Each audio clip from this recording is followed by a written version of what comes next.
stubborn Israelites got a little too powerful for God to handle. What? Did I say something?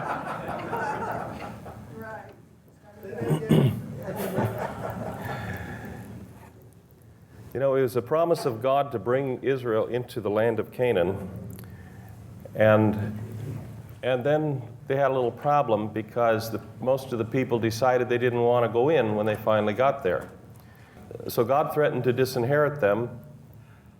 And Moses came along and said, well, if you do that, guess what the neighbor nations are going to say, you know, when they gossip across the fence? They're going to say that you weren't able to do that. And, I tell you, he really got huffy about that.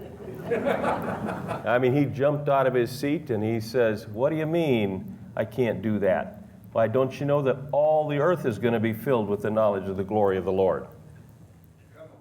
I mean, you think these few Israelites are a problem? Come on. I'm going to do this with the whole world. His glory will cover the earth as the waters cover the sea. This is that original statement in Numbers 14 is quoted 4 more times in the scriptures, the prophets, and it shows this is a statement of intent on God's part. It's a statement of intent. When God makes a statement of intent, He fulfills it. Why? Because there isn't any power on earth that can stop it. That's why. The will of man is not stronger than the will of God. I'm sorry, but I have to break the news to you. It's the will of man. God laughs at the plans of men. It's a joke to Him. They really think that they can withstand the divine plan. It isn't going to happen. The worst that can happen is that it gets delayed, that's all. But every delay was built into the plan to start with.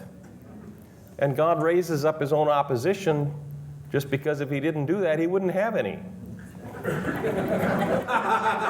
Right? I mean, you've got to make it a hard, you know, I mean. And so, when He has a statement of intent, He intends to fulfill it. And that's what is meant by the promises of God. The new covenant is based upon the promises of God. And God has made oaths and vows and covenants and promises and just plain old word.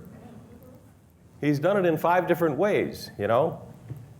His word should be good enough, but just for emphasis, He makes a vow. And if you really want to if He really means it, then He makes an oath. And if He really, really means it, then he does a covenant.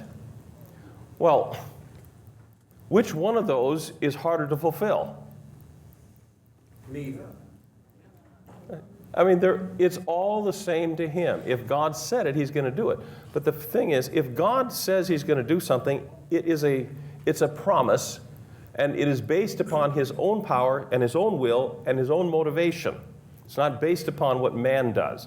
Man's response, the worst it can do is delay the plan. But like I said, God, I have found in my own life anyway, that when God raises up opposition, the purpose of the opposition is to slow it down so that it actually is fulfilled at the appointed time. That is the worst that God's enemies can do.